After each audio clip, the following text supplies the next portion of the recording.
Surat police અને શાંતિ સમિતિની બેઠક આજે મળી હતી, જેમાં મહત્વપૂર્ણ નિર્ણય લેવાયો છે। આ વર્ષે રાજમાર્ગ પર ઈદે નિમિત્તે જે જુલુસ નીકળતો હતો તે કાઢવામાં આવશે નહીં। તેની જગ્યાએ મુસ્લિમ બિરાદરો પોતપોતાના વિસ્તારમાં જુલુસ કાઢશે। ફક્ત એટલું જ નહીં, સુરત પોલીસે સૈયદપુરા વિસ્તારમાં બનેલી ઘટના બાદ બંને સમુદાયના લોકોને પોતાના બાળકોને જવાબદાર બનવા માટે યોગ્ય સલાહ અને સૂચન આપવા માટે જણાવ્યું છે। एक पोलीस कमिश्नर, एक special commissioner of police, 3 joint commissioner of police, 16 deputy commissioner of police, 34 मददनीश police commissioner, 130 police inspector, 320 police sub inspector, 6800 अन्य पोलीस कर्मीओ, 7000 होमगार्ड, SRPની 11 કંપની અને 1600 TRB તૈનાત રહેશે। ખાસ તૈયારીઓ વિસર્જનના રૂટ ઉપર આવનારી 320 છત્રીઓની ઓળખ કરવામાં આવી છે, જેના પર ડ્રોન દ્વારા સતત પેટ્રોલિંગ કરવામાં આવશે। બાળકોને યોગ્ય તાલીમ બને અને સમુદાયના લોકોને બાળકોને યોગ્ય શિક્ષણ આપવા માટે કહેવામાં આવી રહ્યું છે।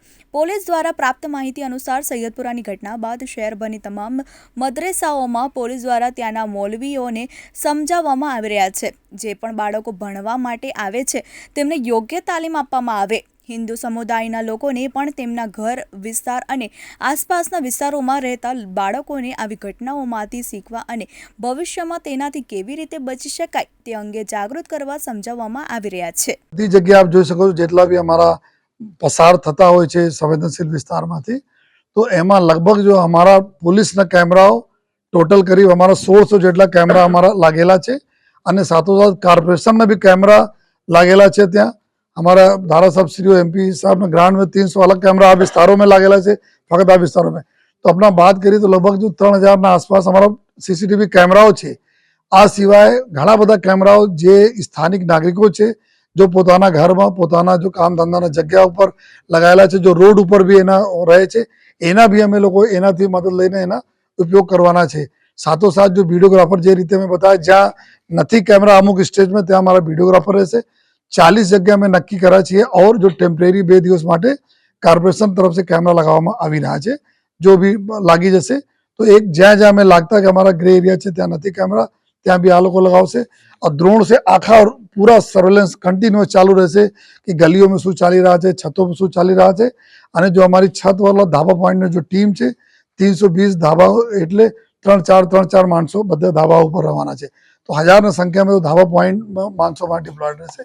તો એનાથી બી અમે લોકો જોઈને કમ્યુનિકેટ કરીને સ્પેશિયલ ચેનલ નંબર એના આપવામાં આવેલા છે, જેથી કમ્યુનિકેટ કરતા રહીએ અને જરૂર પડે આ રીતે અમે લોકો પગલાં લઈ શકીએ। લગભગ એક અઠવાડિયાથી આપણે સૌ ગણેશજીના ઉપાસના કરી, પૂજા કરી, આરતી કરી, થાળ ધરાવ્યા।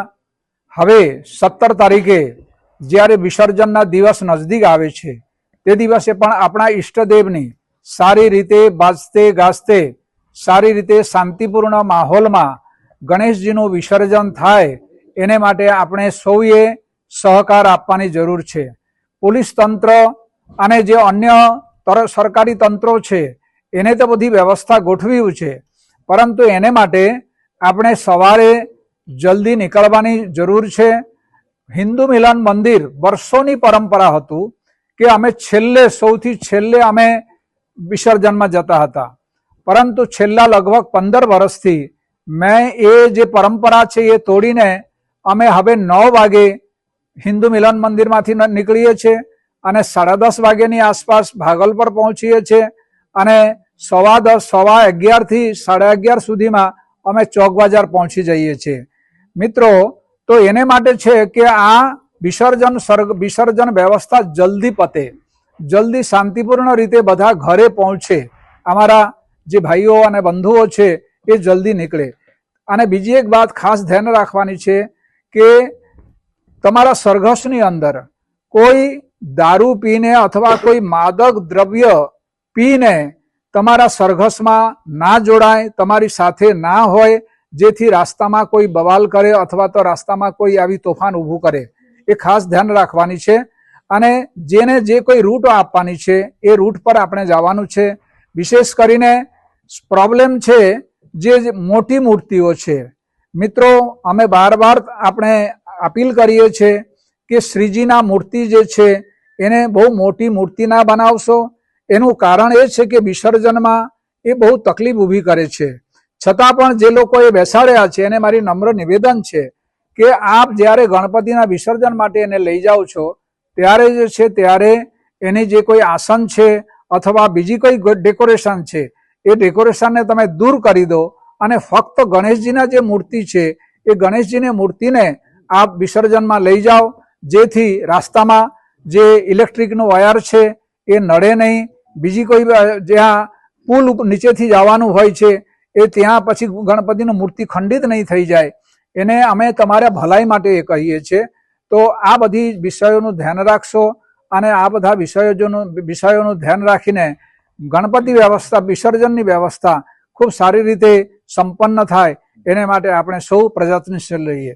છેલ્લે એક વાત કે મુસ્લિમ સમાજ તરફથી 16 તારીખે એમના ઈદે મિલાદનો તહેવાર હતો, પરંતુ બહુ ઉદાર દિલ રાખીને ગણપતિ વિસર્જન માટે તેઓ સહકાર આપ્યું છે અને તેઓ સવારે પોતાના મહોલ્લામાં જ એ કરશે, ફરશે, કોઈ જુલુસ, મોટી જુલુસ નીકળશે નહીં, કાઢશે નહીં. તો એને માટે પણ હું મુસ્લિમ સમાજને અને મુસ્લિમ સમાજના આગેવાનોને, અમારા કદીરભાઈ પીરજાદાને અને તમામ મુસ્લિમ આગેવાનોને એને માટે હું ખૂબ અભિનંદન પાઠવું છું અને શુભેચ્છા પાઠવું છું. અસ્તુ. જય ભારત, જય હિન્દ.